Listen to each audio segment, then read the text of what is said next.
Bon, voilà la bête. Enfin terminé. Enfin terminé. Petite présentation pour Alain. Bon, alors voyons. La petite box. Bon, je t'ai mis une box qu'on peut trouver sur le net. Un mélange de la mienne et de celle de Heavy Arms. Tu pourras chercher sur internet si tu as le temps.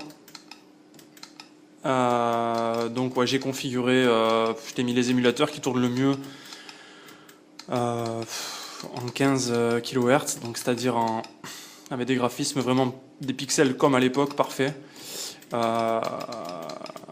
Voyons voir qu'est-ce que j'ai mis. J'ai mis la plupart des jeux, ils sont là-dedans, c'est des jeux d'arcade dans cette catégorie.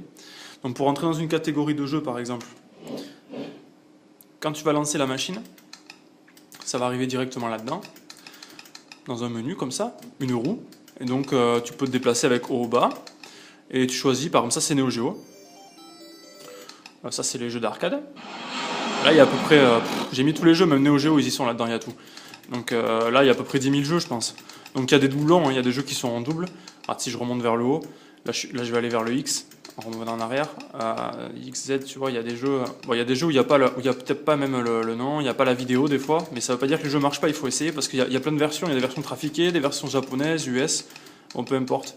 Tu vois, X-Men, il y en a un paquet, X-Men Street, il y en a plein. Le mieux, c'est de se choisir celle qui nous plaît le plus, puis après, il y a un bouton ici, en fait, qui permet d'aller dans les jeux favoris. Et donc, en fait, on peut ajouter le jeu dans le jeu favori. Donc là, j'ai fait une liste pour toi, par exemple, si j'appuie sur Start, enfin sur Entrée, sur joueur 1, sur comment dire, fait celui-là quoi. On arrive dans la liste de jeux favoris que je t'ai fait. C'est pour ça que je t'ai demandé une liste. Donc Metal Slug, Street, Super Pang, Toki, Blues Journey, tout ça. Donc je vais te montrer vite fait. On va commencer par. Il n'y a pas tous la vidéo par exemple parce que certains jeux où il y avait la vidéo, je sais pas pourquoi, ils passent pas bien ou comme ça. Donc je t'ai mis les jeux qui tournaient nickel. Donc Final Fight, je sais qu'il y a la vidéo par exemple. Ça c'est un détail, de toute façon le jeu après il marche, il n'y a aucun problème. Donc pour lancer un jeu, hop, on appuie sur Entrée, on passe sur Start. J'ai pas appuyé. Allez. Hop, et voilà. Bon, le premier jeu il met toujours à peu près 10 secondes à se lancer. Ça devrait arriver. Voilà, c'est ça. Puis une fois qu'on en a lancé un, après, il n'y a plus de problème, ça se lance en 2 secondes. Alors quand on met une pièce, enfin non on va pas mettre de pièces, on va mettre des crédits, je les ai mis sur ces 4 boutons. Voilà. Joueur 2, pareil je les ai mis là, sur les 4. Mais bon les crédits c'est pour les 2 joueurs, donc en fin de compte on peut les mettre qu'avec un seul joueur, peu importe.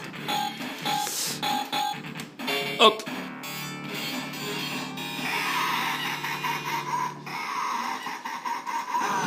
Alors j'ai configuré des drivers spéciaux.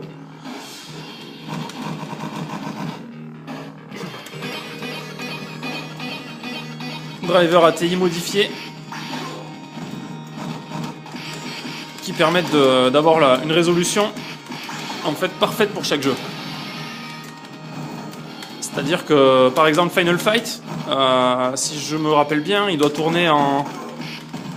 C'est un jeu Capcom, donc il doit tourner en 336 pixels horizontaux par 240 verticaux, je crois, comme ça.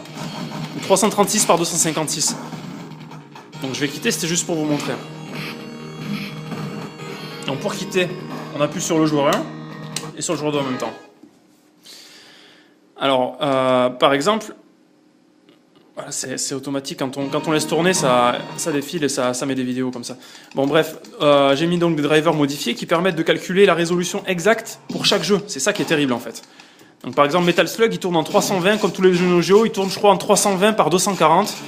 Steel Toki doit tourner en 200, 226, un truc bâtard, 226 par 196. Et avec la résolution magique, ça s'appelle vraiment comme ça, des Magic Resolutions, des drivers modifiés pour les cartes vidéo ATI, on peut avoir, avec un programme et tout, on peut avoir donc chaque jeu qui se lance, qui réfléchit un petit peu avant de se lancer, une seconde ou deux, et qui calcule la bonne résolution. C'est ça qui est fameux. C'est ça qui est rare. Allez, Toki. Poup. Alors Toki, la résolution, on voit bien qu'elle est plus faible parce que les pixels, on les voit beaucoup mieux. Et c'est ça qui fait qu'à l'époque, enfin, on retrouve vraiment la sensation du jeu de l'époque, quoi. C'est les graphismes, le son, surtout sur cette borne, hein, le son est vraiment d'une énorme qualité. C'est du son stéréo 3 voix. Il y a des super haut-parleurs, c'est vraiment énorme. Donc je vais couper la vidéo, je vais en faire une deuxième partie parce que sur YouTube, ils vont me limiter à 5 ou 6 minutes. Donc on se retrouve de suite.